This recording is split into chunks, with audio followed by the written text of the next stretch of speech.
ನಮಸ್ಕಾರ ವೀಕ್ಷಕರೇ, ಕಲ್ಪತರು ನ್ಯೂಸ್ಗೆ ಎಲ್ಲರಿಗೂ ಆತ್ಮೀಯವಾದ ಸ್ವಾಗತ.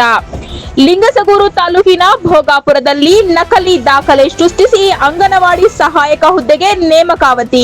ತಾಲೂಕಿನ ಅಂಗನವಾಡಿ ಸಹಾಯಕಿಯಾಗಿ ಕೆಲಸ ಮಾಡುತ್ತಿರುವ ವಿಜಯಲಕ್ಷ್ಮಿರವರು ನಕಲಿ ದಾಖಲೆಗಳನ್ನು ಸಲ್ಲಿಸಿ ಹುದ್ದೆ ಪಡೆದಿದ್ದಾರೆ ಎಂಬ ಆರೋಪ ಕೇಳಿಬಂದಿದೆ. ಈ ವಿಷಯವು ಕನ್ನಡ ಸೇನೆ ರಾಯಚೂರು ಘಟಕದ ಗಮನಕ್ಕೆ ಬಂದಿದ್ದು, ಸಂಬಂಧಪಟ್ಟ ಅಧಿಕಾರಿಗಳಿಗೆ ಮನವಿ ಪತ್ರ ಸಲ್ಲಿಸಲಾಗಿದೆ. ಆದರೆ ಇದುವರೆಗೆ ಯಾವುದೇ ರೀತಿಯಾದಂತಹ ಸಮರ್ಪಕವಾದ ಉತ್ತರ ದೊರಕಿಲ್ಲ ಎಂದು ಸಂಘಟನೆಯವರು ಆರೋಪಿಸಿದ್ದಾರೆ. ಇನ್ನು 3 ದಿನಗಳ ಒಳಗಾಗಿ ವಿಜಯಲಕ್ಷ್ಮಿರವರ ನೇಮಕಾತಿಗೆ ಸಂಬಂಧಿಸಿದ ಸರಿಯಾದ ದಾಖಲೆಗಳನ್ನು ಬಹಿರಂಗಪಡಿಸದಿದ್ದಲ್ಲಿ ಉಗ್ರ ಹೋರಾಟ ನಡೆಸಲಾಗುವುದು ಎಂದು ಕನ್ನಡ ಸೇನೆ ರಾಯಚೂರು ಘಟಕ ಎಚ್ಚರಿಕೆ ನೀಡಿದೆ.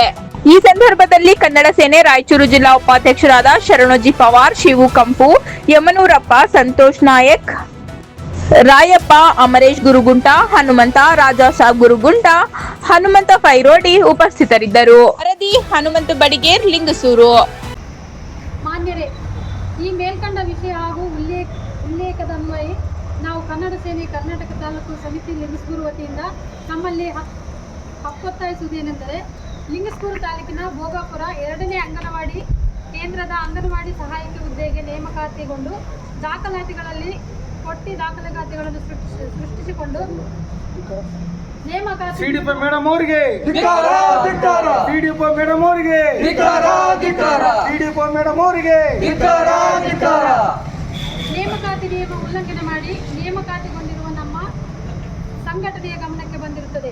ಸರದಿ ಕೊಟ್ಟಿ ದಾಖಲಾತಿಗಳನ್ನು ಪಡೆದುಕೊಂಡು ನೇಮಕಾತಿಗೊಂಡಿರುವ ಬಗ್ಗೆ ಈಗಾಗಲೇ ತಮ್ಮಗಳ ಮೇಲೆ ಮಾನ್ಯ ಉಪನಿರ್ದೇಶಕರು ಮತ್ತು ರಾಯಚೂರು ಇವರ ಗಮನಕ್ಕೆ ತರಲಾಗಿದೆ ಹಾಗೂ ತುರ್ತು ಕ್ರಮ ಕೈಗೊಳ್ಳುವಂತೆ ಮಾನ್ಯ ಉಪನಿರ್ದೇಶಕರು ರಾಯಚೂರು ಇವರಿಗೆ ಪತ್ರ ಬರೆದಾಗ ಮೇಲಿನ ಉಲ್ಲೇಖನ ಪತ್ರದನ್ವಯ ತಮಗೆ ಮಾನ್ಯ ಉಪನಿರ್ದೇಶಕರು ರಾಯಚೂರು ಅವರು ಸರದಿ ಶ್ರೀಮತಿ ವಿಜಯಶ್ರೀ ಗಂಡ ರಮೇಶ್ ತಾಲೂಕು ಸಾಕಿನ್ ಭೋಗಾಪುರ ಇವರು ನೇಮಕಾತಿಗೆ ನೀಡಿದ ದಾಖಲಾತಿಗಳೊಂದಿಗೆ ಪ್ರಸ್ತಾವನೆಯನ್ನು ಸಲ್ಲಿಸುವಂತೆ ಸೂಚಿಸಲಾಗಿದೆ. ಆದರೆ ತಾವು ಸರದಿ ಶ್ರೀಮತಿ ವಿಜಯಶ್ರೀ ಗಂಡ ರಮೇಶ್ ಅವರು ಭೋಗಾಪುರ 2ನೇ ಅಂಗನವಾಡಿ ಕೇಂದ್ರದ ಅಂಗನವಾಡಿ ಸಹಾಯಕಿಯ ನೇಮಕಾತಿಗೆ ನೀಡಿದ ದಾಖಲಾತಿಗಳನ್ನು ಸಲ್ಲಿಸದೆ ಕಾನೂನು ನಿಯಮದಡಿಯಲ್ಲಿ ರವಾನಿಸಬೇಕಾದ ದಾಖಲಾತಿಗಳನ್ನು ರವಾನಿಸದೆ ಕಾನೂನು ನಿಯಮಗಳನ್ನು ಬದಿಗಿಟ್ಟು ಕಾನೂನು ಬಾಹಿರವಾಗಿ ಯಾವುದೇ ಪಂಚನಾಮ ವರದಿಯನ್ನು ಸಲ್ಲಿಸಿದವರು ತಾವು ಈ ಪ್ರಕರಣಕ್ಕೆ ಸಂಬಂಧಪಟ್ಟಂತೆ ನೇರವಾಗಿ ಇದ್ದು ಸತ್ಯ ಸಂಗತಿಗಳನ್ನು ಬಯಲು ಮಾಡುವ ಬದಲಾಗಿ ಶ್ರೀಮತಿ ವಿಜಯಲಕ್ಷ್ಮಿ ಕೊಟ್ಟಿ ದಾಖಲಾತಿಗಳನ್ನು ನೀಡಿ ನೇಮಕಾತಿಗೊಂಡವರ ಪರವಾಗಿ ಈ ರೀತಿಯಾಗಿ ಮೇಲಿನಂತೆ ಸಂಬಂಧಪಟ್ಟ ಯಾವುದೇ ಪಂಚನಾಮೆ ವರದಿಯನ್ನು ಸಲ್ಲಿಸಿರುವುದು ನೋಡಿದರೆ ಇಲ್ಲಿ ತಪ್ಪು ಮಾಡಿದವರ ಪರವಾಗಿ ನಿಂತಿರುವುದು ಸ್ಪಷ್ಟವಾಗಿ ಕಂಡುಬರುತ್ತದೆ.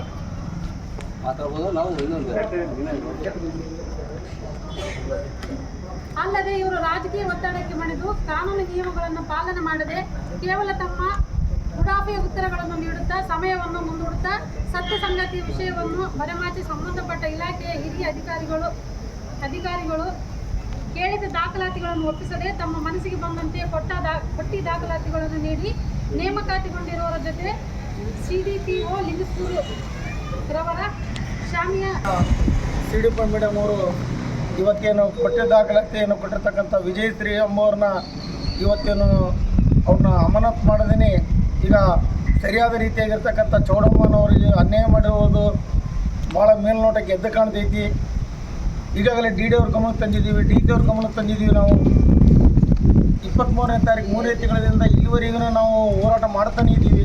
ಸಿಡಿಪ ಮೇಡಮ್ ಅವರು ಈ ಶ್ರೀಮತಿ ವಿಜಯಶ್ರೀ ಅವ್ರ ಕಡೆಯಿಂದ ವಂತಿಗೆಯನ್ನು ಕೊಡೋದರೇನೋ ಗೊತ್ತಿಲ್ಲ. ಎಲ್ಲ ದಾಖಲಾತಿಗಳು ಡಿ ಡಿ ಅವ್ರಿಗೆ ಒಪ್ಪಕ್ಕೆ ತಯಾರಿಲ್ಲ.